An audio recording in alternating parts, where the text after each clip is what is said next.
Genèse 3, verset 1er. Le serpent était le plus rusé de tous les animaux des champs, et l'Éternel Dieu avait fait. Il dit à la femme, Dieu a-t-il réellement dit, vous ne mangerez pas de tous les arbres du jardin? La femme répondit au serpent, nous mangeons du fruit des arbres du jardin. Mais quant au fruit de l'arbre qui est au milieu du jardin, Dieu a dit, vous n'en mangerez point et vous ne toucherez point de peur que vous ne mouriez. Alors le serpent dit à la femme, vous ne mourrez point. Mais Dieu sait que le jour où vous en mangerez, vos yeux s'ouvriront et vous serez comme des dieux, connaissant le bien et le mal. La femme vit que l'arbre était bon à manger et agréable à la vue, et qu'il était précieux pour ouvrir l'intelligence. Elle prit de son fruit et elle en mangea. Elle en donna aussi à son mari, qui était auprès d'elle, et il en mangea. Les yeux de l'un et de l'autre s'ouvrirent, ils connurent qu'ils étaient nus, et ayant conçu des feuilles de figuier, ils s'en firent des ceintures. Alors, ils entendirent la voix de l'Éternel Dieu qui parcourait le jardin vers le soir, et l'homme et sa femme se cachèrent loin de la face de l'Éternel Dieu, au milieu des arbres du jardin. Mais l'Éternel Dieu appela l'homme et lui dit, où es-tu? Il lui répondit, j'ai entendu ta voix dans le jardin et j'ai eu peur parce que je suis nu et je me suis caché. Et l'Éternel Dieu dit, qui t'a appris que tu es nu? Est-ce que tu as mangé de l'arbre dont je t'avais défendu de manger? L'homme répondit, la femme que tu as mise auprès de moi, c'est elle. Elle m'a donné l'arbre et j'avais mangé. Moi, je ne voulais pas manger. Et l'Éternel Dieu dit à la femme, pourquoi as-tu fait cela? La femme répondit, le serpent m'a séduite et j'en ai mangé. L'Éternel Dieu dit au serpent, puisque tu as fait cela, tu seras maudit entre tout le bétail et entre tous les animaux des champs. Tu marcheras sur ton ventre et tu mangeras de la poussière tous les jours de ta vie.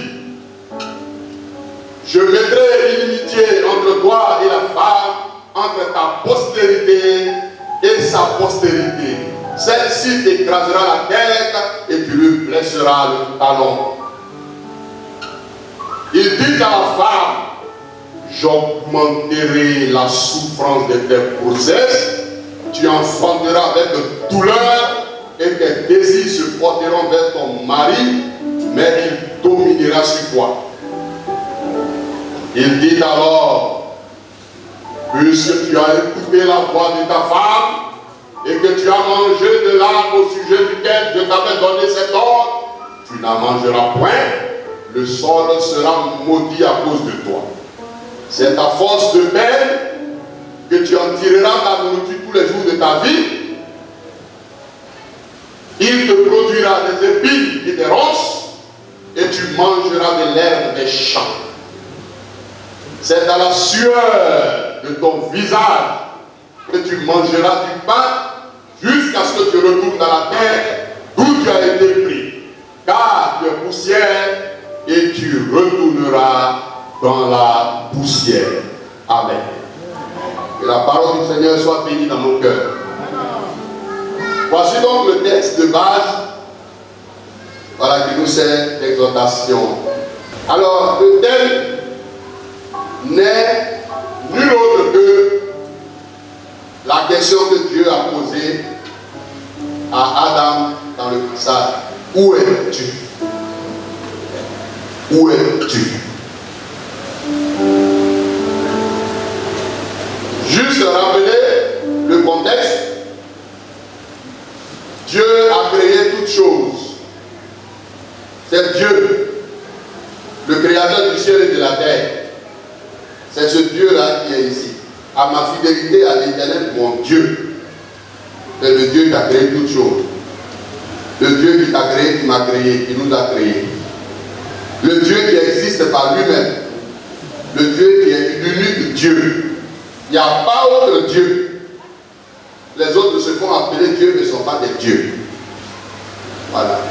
Dieu donc est le créateur de l'univers. Nous devons donc être fidèles à lui, honnêtement, de tout cœur, sincèrement, sans commune mesure, sans tricherie, avec dévouement, hardiesse et piété. Il a des milliards et des milliards d'anges. Dieu existe par lui-même. Il n'a pas de papa, il n'a pas de maman. Donc, ne cherchez pas à savoir, lui il est quitté où? De quel jour il est né? Quand on sera au paradis auprès du Seigneur, tous ces mystères, les mystères c'est les choses cachées. Les choses qu'on n'arrive pas à comprendre, nous serons révélés. Donc Dieu a créé tout, le ciel, la terre, les animaux, tout. Mais il a créé l'homme en dernière position. Tout simplement parce que s'il avait créé l'homme au premier ou au deuxième coup, peut-être tout ce que Dieu a créé après, l'homme va dire que lui aussi il a créé, il était dedans. Dieu le connaît, c'est pourquoi Dieu l'a laissé. Et Dieu a créé lui-même ces choses. Tout. Quand il a créé l'homme maintenant là, il n'a plus rien créé. Donc l'homme ne peut pas prétendre, l'homme ne peut pas voler la vedette à Dieu pour dire que j'ai créé ça avec lui. C'est Dieu seul qui a mouillé le ciment pour créer la terre, les planètes. Alors il a créé l'univers. Il n'y a pas de corde qui tient ça et là. Mais il est dans un champ magnétique que lui seul connaît. Il est puissant. Dans le monde où nous sommes là, Dieu n'est pas dedans. Dieu est hors du temps. Nous, on est dans le temps. Voilà. Dans les autres planètes, les scientifiques disent qu'il n'y a pas de vie. Il n'y a pas de vie là-bas. Il n'y a pas de vie, il n'y a pas de respiration. Tout est arrêté. C'est seule la planète Terre qui est une planète qui bouge, qui a la vie.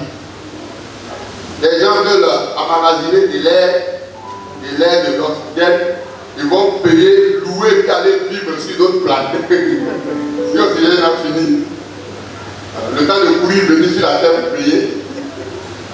Donc Dieu, il est glorieux. Voilà, il est insondable. Voilà. Il a donné le jardin à Adam. C'est un monsieur qui l'a créé, il a pris la terre et puis l'a fabriqué. Donc Adam est le premier homme sur la terre. Nous tous, Mauritaniens, Libanais, Africains, Français, Anglais, Australiens, notre papa, c'est Adam. C'est chemin faisant que Dieu a changé les couleurs. Dieu a confondu les langues. Il a changé les langues. Avant, tout le monde s'entendait. Dieu a vu que, de toute façon, tout le monde est uni. Ah! Ils ont dit, on n'a qu'à construire une âge pour arriver au ciel. Où Dieu est là-bas, on va le trouver là-bas. Et ils étaient prêts, ils sont unis. Dieu a confondu leurs langues. Et puis, donc Adam et Ève, c'est eux qui nous ont mis au monde. Mais ils ont mis au monde beaucoup d'enfants, hein? Beaucoup, plusieurs. Maintenant, il y a le nom de Caïn qui sort. Il y a le nom de qui encore? Abel qui sort. Abel et Caïn ne sont pas les deux enfants que Adam et Ève ont eu. Hein? Ils ont eu plusieurs. Mais Abel et Caïn, leur vie regorge des leçons pour nous. C'est pourquoi Dieu a fait sortir ça dans la Bible. Voilà. Sinon, il y a eu d'autres enfants. Donc, avant, il s'est marié entre eux, il marie ta soeur. Voilà. Et ils se sont multipliés. Ils se sont multipliés. C'est à cause de ça qu'Aïe a dit, j'ai tué mon frère. Si quelqu'un le trouve, lui aussi n'a qu'à me tuer. Il sait qu'il y a des gens qui habitent. S'ils étaient deux, il ne va pas dire ça. Il dit, si quelqu'un me trouve, qu'il me tue. Et Dieu dit, celui qui va tuer Caïn a péché.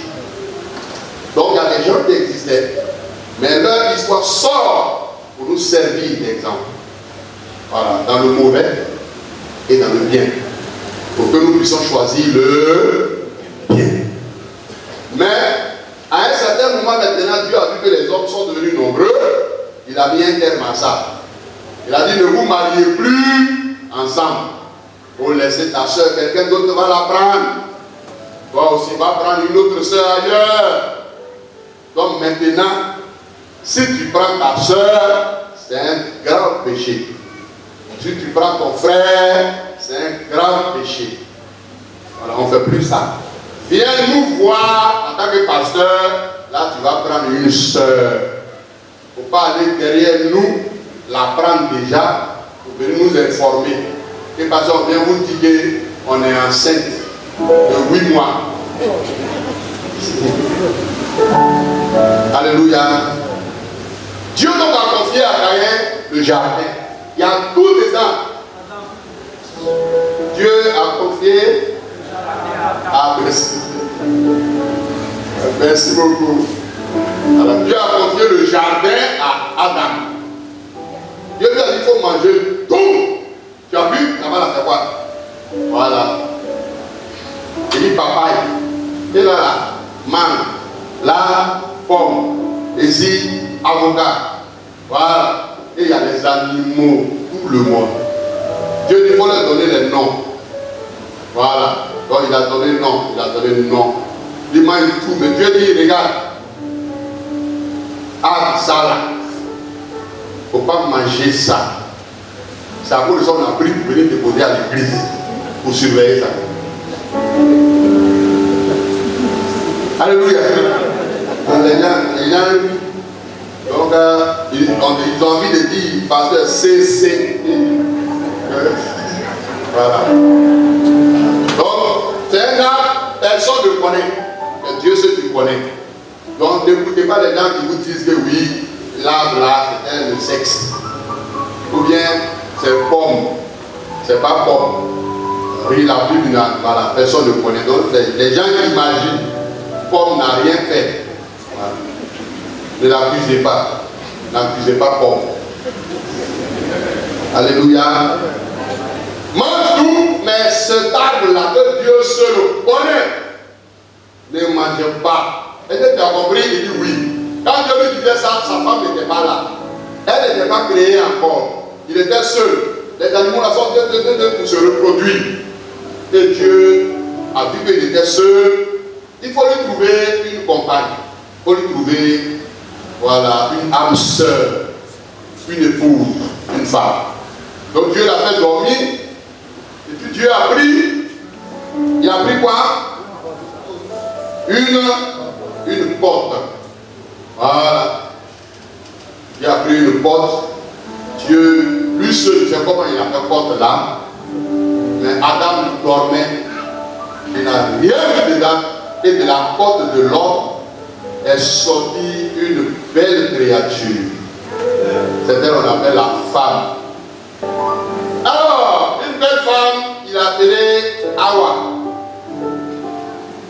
Elle s'appelle Hawa, elle s'appelle Ève. Adam a dit à sa femme, ah, mon patron dit que pourquoi on va manger ça là? Mais tout ça là, on peut manger. Est-ce que tu as compris? Elle dit, tu as compris. J'ai compris. Maintenant, quand il est allé au champ, au moment où il est allé au champ, en train de prendre soin, il y a un monsieur qui est venu, on l'appelle serpent. Serpent là, c'est un animal. C'est un animal qui a les 4 pieds comme les chiens. C'est en lui que Satan est rentré. C'est un animal. Alors, il était là, il n'a rien à faire, il ne va pas au travail, il est distrait. Donc celui qui est oisif, il ne fait rien. Voilà. Satan est rentré dans lui. Lui-même, il voit Satan venir. Et puis il est d'accord. Il est d'accord. Parce que s'il n'est pas d'accord, Satan ne rentre pas. S'il n'est pas d'accord, il ne rentre pas. Regardez le Seigneur Jésus dit, Apocalypse 3, verset 20. Apocalypse 3, verset 20. Il faut mettre. Voilà. Il dit, je me tiens. Voici, je me tiens à la porte et je frappe. Toc, toc, toc. Il dit, si quelqu'un entend ma voix et ouvre la porte, j'entrerai chez lui. Ça veut dire que si tu n'as pas ouvert, Jésus ne rentre pas. En un mot, il ne te force pas. Si tu acceptes volontairement, c'est là l'esprit vient en toi et il habite en toi. Mais si tu n'as pas accepté, il ne rentre pas. Donc si Dieu lui-même là, il ne rentre pas par irruption, c'est pas Satan qui nous moyen. C'est pas Satan. C'est quand tu es d'accord, Satan rentre. Il dit bien, possède-moi. Je suis d'accord, règne sur moi. Envoie-moi. Comme l'apôtre Paul s'est prêté pour aller arrêter les chrétiens. Donc, le serpent a accepté et il est devenu l'instrument que Satan va utiliser pour détruire cette belle créature que Dieu avait faite. Il est allé tromper la femme. Il était un animal rusé, très intelligent. Elle est tombée dans le piège. Au lieu d'écouter ce que son mari lui a dit, elle préfère écouter l'étranger. Voilà. C'est pourquoi, madame, à partir d'aujourd'hui, tant que tu n'as pas parlé à ton mari, il ne faut pas aller prendre des pailles à crédit. Quand il vient, chérie, j'ai pris paille. Voilà, le monsieur a dit, ah. Il faut lui parler d'abord, il faut le consulter. Voilà, il ne faut pas prendre des décisions qui ne sont pas urgentes. Il me dit qu'il ne mène pas la mort sans lui. Elle n'a pas écouté son mari, elle a écouté l'autre. Et le pire est arrivé. C'est que Dieu a dit de ne pas manger, ils ont mangé. Elle a pris à manger, la gloire de Dieu est venue sur elle. Et là, elle a découvert vraiment qu'elle ne brillait plus comme elle se croyait. La Bible dit que Dieu les visitait chaque jour, pour ne pas dire chaque soir. Dieu vient maintenant, voilà, quand son ami pour causer, il vient le village, la maison. Donc, ils sont où? Et Dieu a appelé Adam, où es-tu? Il répond loin là-bas dans la brousse. Je suis ici. Je suis ici. Dieu, mais tu fais quoi là-bas? Regardez. Ah, Dieu, il est dessus. Regardez. On n'a pas fait très attention, mes frères, mes soeurs. Un seul péché. Dieu ne lui a pas donné une deuxième chance. Dieu peut dire révéler, mais ne recommencer plus. Un seul péché, Dieu a pris la sanction. C'est terminé. Ça dit que parole de Dieu, considérons, respectons Dieu. On est sous la grâce, donc on pêche, il nous pardonne, on est dedans, faisons attention. Adam a eu il n'a pas eu deuxième cadeau. Ils ont déconné net, ils ont été chassés, ils ont été disciplinés. Dieu dit, tu ne reviens plus ici. D'ailleurs, même là, il te chasse d'ici. Tu as préféré écouter ta femme par rapport à moi ou bien le serpent par rapport à moi. Tu n'es pas digne. Tu n'es pas digne. Je t'ai confié cette belle œuvre. Tu fais autre chose. Allez, écoutez-moi le cas. Dieu a placé des anges pour surveiller la demeure, pour ne plus qu'ils reviennent la nuit. La question, on ne parle pas de lequel, où es-tu?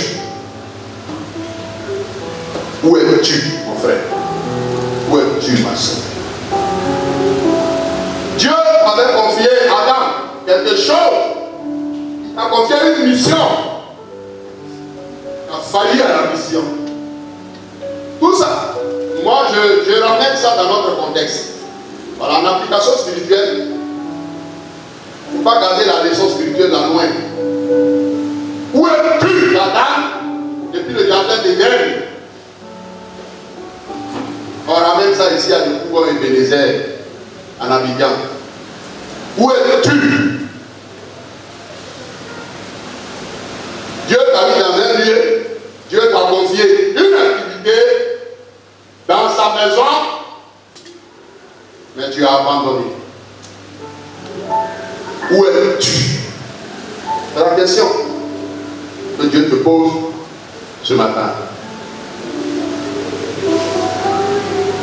Dans notre cadre de durée, dans quelques 2 semaines, 3, on aura fini. Mais jusqu'à présent, Dieu dit, je ne te vois pas. Où es-tu, Adam? Là où je t'ai mis, pourquoi tu travailles là? Tu n'y es pas. Où es-tu? On comprend que celui donc qui n'est pas dans le lieu où Dieu le veut a péché. La Bible ne dirait-elle pas que celui qui se retire cherche sa propre gloire? Où es-tu, chère sœur? Depuis le comité de Curette passe, on nous encourage. Les hommes de Dieu passent, ils prêchent, on nous encourage. Ton cœur ne se meut point. Ton cœur ne bouge pas pour Dieu. Tu es fixé à tes points. En un mot, tu es sur ta décision. Tu ne veux pas faire ce que Dieu veut que tu fasses. Tu ne veux pas donner ce que Dieu veut que tu donnes. Alors, où es-tu? Cette personne, où es-tu? Frère, où es-tu? Dans ta vie, dans le donner avec Dieu, où es-tu? Où es-tu? C'est dans le temps où nous sommes. Regardez, dans la vie, il y a des périodes, il y a des saisons. Nous, on est enfants de cultivateurs, nos parents connaissent les saisons. Au moment où il faut débroussailler, il faut nettoyer. Si tu ne le fais pas, voilà, c'est pas bon. Là, ça doit sécher, brûler. Au moment où il faut semer, si tu ne sèmes pas, au moment où il faut récolter, c'est là quand tu commences à faire ton champ, tu vas avoir faim. Donc nous sommes dans une saison propice. Voilà.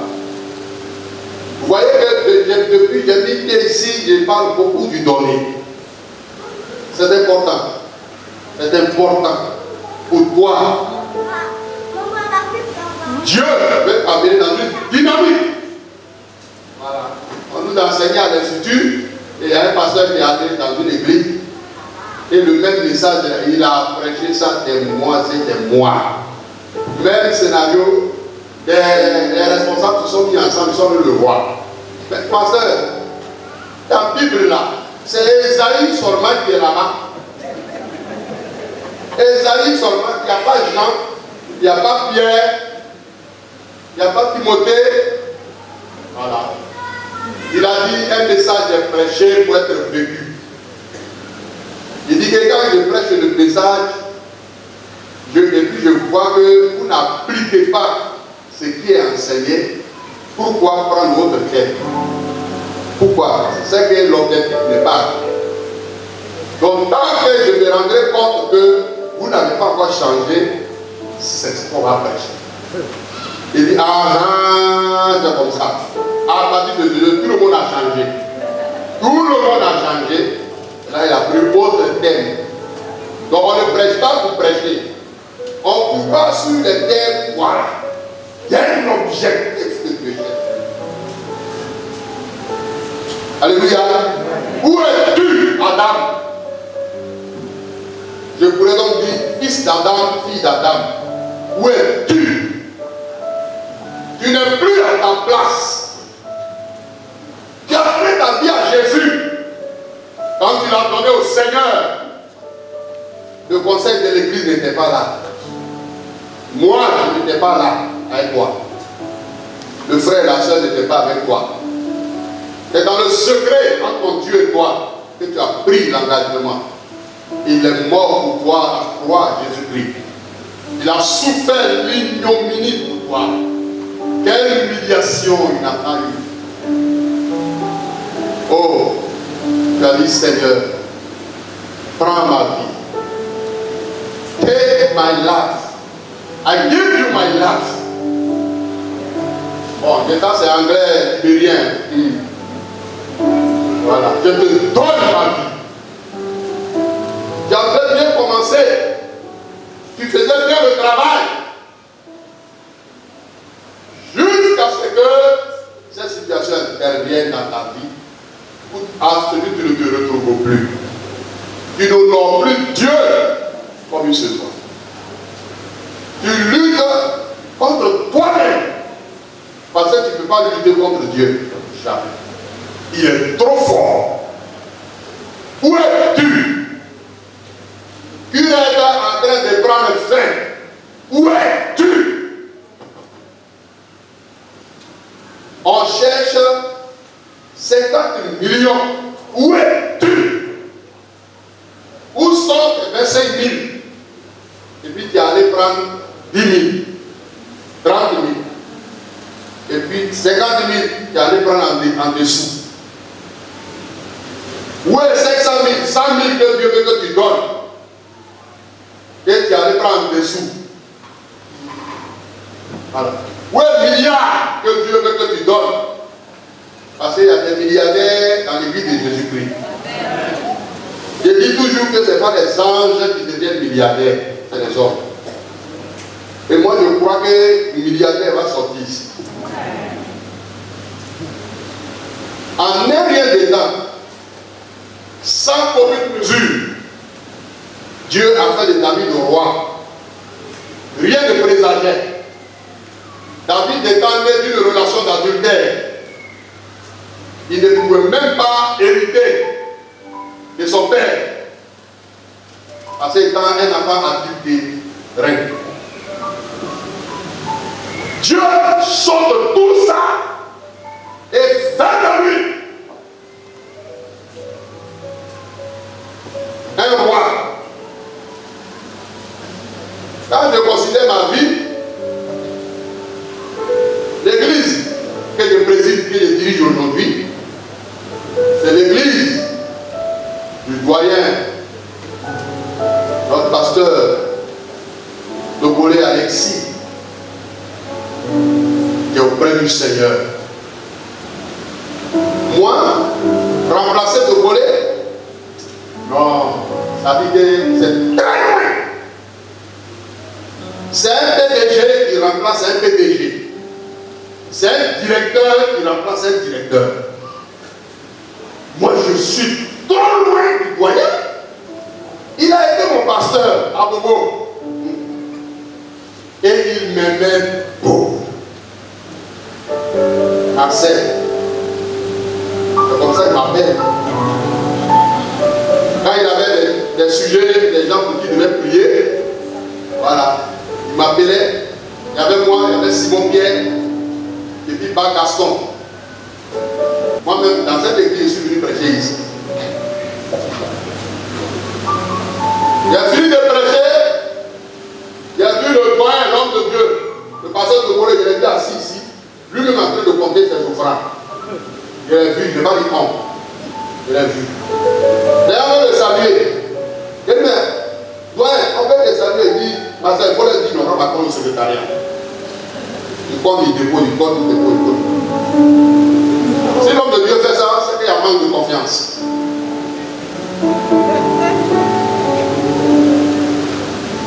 Tu n'es plus à ta place. Toi qui devais le faire. Où es-tu? Il lui a fait quoi? Une façade.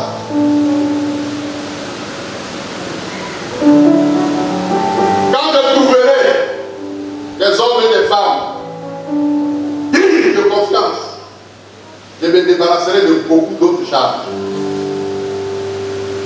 Et m'asseoir, et puis ils vont faire. Et tant que je ne trouve pas, j'assume. La mission m'a été confiée par Dieu. Je ne veux pas que Dieu me dise désormais et demain, où es-tu? Où es-tu? Il t'a confié l'église là. Et puis, voilà, tu pleurniches. Ah, on me fait ça, on me fait ci, on me fait ça, je vais aller ailleurs. Non, non, je ne suis pas de ce genre. Belzébuth, ce grand roi de la tour infernale, avait lâché sur moi son chef le plus ardent, ce dragon animé d'une fureur sans égard, venait fondre sur moi sans perdre un seul instant. Puis l'archange Michael veilla sur ma défense, d'un glaive à deux tranchants, arma ma faible main, et par son puissant secours, j'obtins la délivrance. Je blessai le dragon qui s'envola soudain. En vain par ses discours, il tenta ma conscience. Dans un pareil combat, il faut vaincre ou mourir, et j'aurais succombé malgré ma résistance. Si mon roi n'eût été prompt à me secourir. Béni soit ta main, l'auteur de ma victoire, mon cher Emmanuel, mon divin protecteur. Donne-moi, Seigneur, désormais, de vivre que pour ta gloire. Toi qui dans ce combat fus mon libérateur. Où es-tu? Où es-tu? Enfant de Dieu, où es-tu? Dieu a donné un temps pour toutes choses. C'est le temps de s'aimer dans la maison de Dieu. C'est le temps de prendre part dans la maison de Dieu. Dieu veut l'accéder de son territoire. Dieu veut des toilettes saines, des toilettes réhabilitées. Où es-tu? Tu peux le faire. Dieu veut un forage, un mini château pour être autonome en eau. Il y a des bâtiments qui vont sortir de là. C'est quoi on est en train de faire? Ça, c'est un entendant. C'est un entendant. Il y a beaucoup de choses que Dieu a mis dans mon esprit que de voir. Ça va sortir de terre. Où es-tu? Où es-tu? Où es-tu? Dieu ne te voit pas. Tu penses à faire à Dieu ou bien aux hommes. Mais c'est lui qui t'a créé. Pourtant tu l'aimes si bien. Ne laisse personne garder ton amour entre Dieu et toi. Ne laisse personne. Ne laisse même pas le pasteur que je suis en tant que berger. Ne permets pas ça. Je vais dire, sois au-delà de ça. Vois Dieu, plutôt que de voir le naturel, vois le Créateur, au lieu de voir l'ouvrage. Où es-tu, Adam? Sors!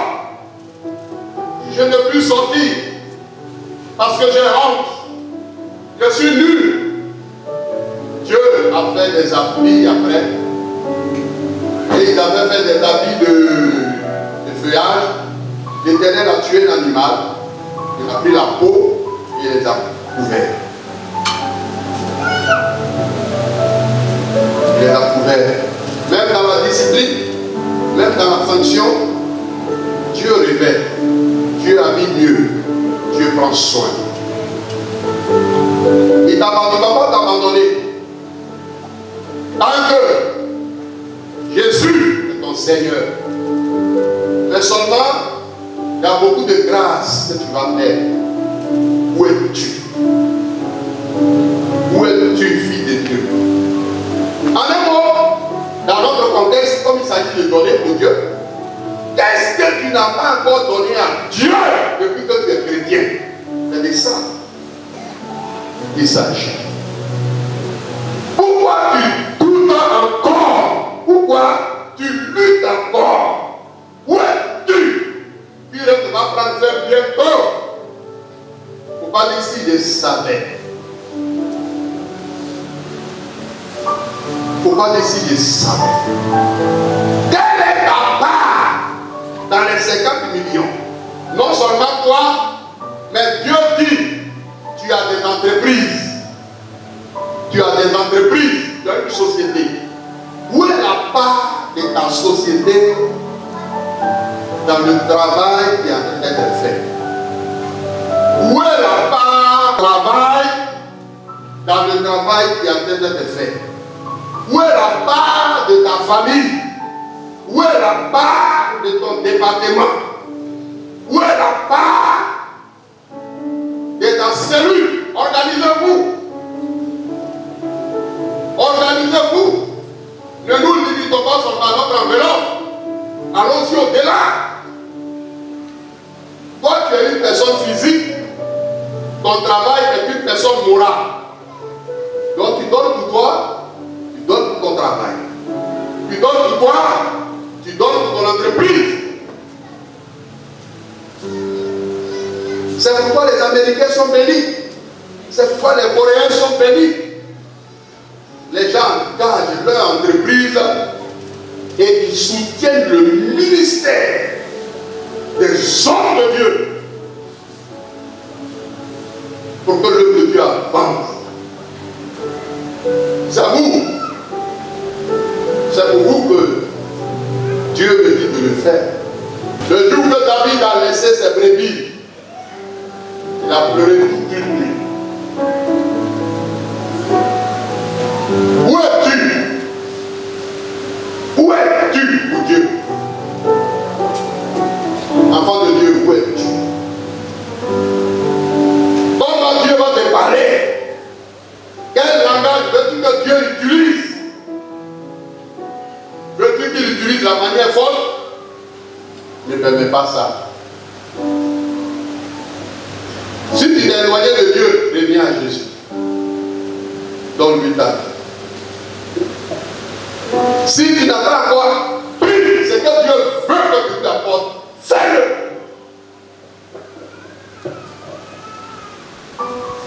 Fais-le. Je vous dis 50 millions, c'est 50 personnes qui donnent 1 million. 50 millions, c'est 50 personnes qui donnent 1 million. C'est 100 personnes qui donnent 500 000.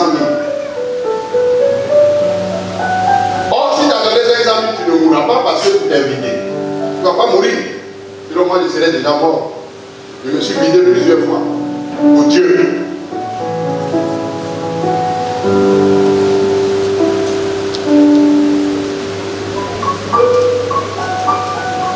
Je vais vous livrer un secret. Je vais vous dire un secret. Quel bien secret, c'était entre moi et Dieu. Je ne sais pas pourquoi, mais je vous le dis. Quand j'ai fini l'école pastorale, j'ai été affecté à Andé, Congouanou. Dieu a fait grâce. On a bâti un temple là-bas de 26 millions en 7 mois.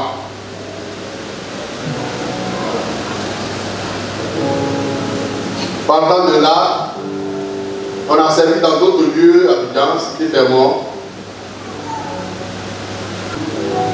Le jour que les plafonds de l'économie vont descendre, si les marouillards, les fourris n'ont pas mangé la lettre, vous allez trouver un courrier qui est adressé à Dieu. J'ai une histoire avec Dieu. Dans toutes ces églises, dans les plafonds de la maison de Dieu, je dépose une lettre là.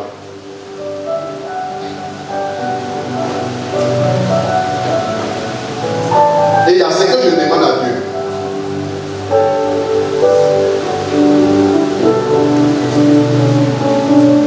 Chacun a sa vie avec Dieu. Chacun a son secret avec Dieu. Mais c'est l'un des secrets que moi je vous ai. Voilà. Dans toute cette église, je parle à Dieu. Quand vous prenez le livre de Néhémie, Néhémie a sacrifié sa vie pour venir rebâtir la muraille de Jérusalem. Dans son livre là, il rappelle ce qu'il a fait pour Dieu. Il rappelle ce qu'il a fait pour Dieu et il dit chaque fois, Seigneur, à cause de ça, ne m'oublie pas. Ne m'oublie pas. Et Dieu n'a pas oublié. Il était les chansons du roi, attendait par là un bon, un garçon, un serviteur. Mais en Israël, Néhémie est devenu gouverneur, préfet. Dans tous ces plafonds, j'ai un courrier déposé devant Dieu. Où es-tu? Tu as une alliance avec Dieu. Tu as une histoire avec Dieu. Où es-tu?